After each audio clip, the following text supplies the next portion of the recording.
একদিকে যখন এসআইআর পর্ব চলছে, অপরদিকে আমরা জানি সিএএ অর্থাৎ এর মাধ্যমে নাগরিকত্ব পাওয়া হবে। আর সেই নাগরিকত্ব কিন্তু পেলেন এবার আলিপুরদুয়ারের বাসিন্দারা, যেখানে সিএএ এর অধীনে নাগরিকত্ব পেলেন উদ্বাস্তুরা।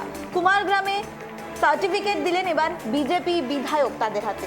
অর্থাৎ ধর্মীয় উৎপীড়নের কারণে বাংলাদেশের বাসিন্দা ভারতের পশ্চিমবঙ্গে আশ্রয় নেওয়ার উদ্বাস্তুরা তাদের হাতে এবার সিএএ সার্টিফিকেট তুলে দিলেন কুমারগ্রাম বিধানসভার বিজেপি বিধায়ক মনোজ কুমার ওরাও।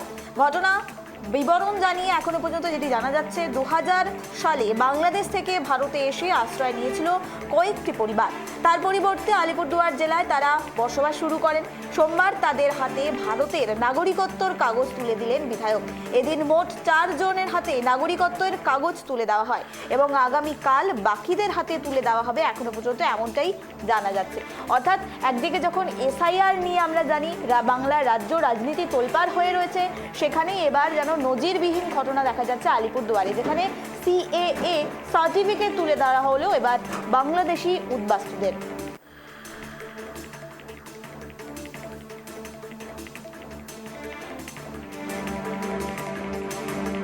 আমরা 2002 সালে বাবার নাম ছিল না, তো যার জন্য আমরা যখন বুঝতে পারি যে আমাদের একমাত্র পথই হচ্ছে সিএএ, তো আমি মাস 3 আগে সিএ অ্যাপ্লাই করি।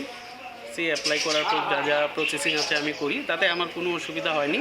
ঠিক আছে, আমি খুব ইজিলিভাবে আমি আজকে মনে হচ্ছে যে আমি 12 মাসে প্রথমেই সিএ সার্টিফিকেটটা পেয়ে গেছি, তাতে আমার কোনো রকম সিএ অ্যাপ্লাই করতে গিয়ে আমার কোনো রকম অসুবিধা হয়নি।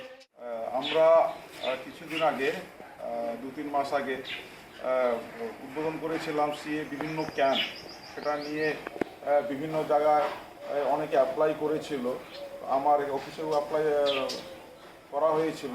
তাদের মধ্যে ইতিমধ্যে কয়েকজনের সার্টিফিকেটও চলে এসছে। নাম বলছি, সুহাগ চক্রবর্তী, সুমন চক্রবর্তী, এদিকে কাকিমা আছেন কল্পনা চক্রবর্তী, এক কাকু আছেন পূর্ণা চক্রবর্তী। তারা কিন্তু সার্টিফিকেট পেয়ে গেছে। বাংলাদেশ হোক বা পাকিস্তান হোক, সেখান থেকে ধর্মীয়ভাবে যারা পীড়িত, সেই সমস্ত হিন্দুরা বা খ্রিস্টানরা, জৈনরা বা বৌদ্ধরা, তারা যদি অ্যাপ্লাই করে তাদের আমরা নাগরিকত্ব দেব।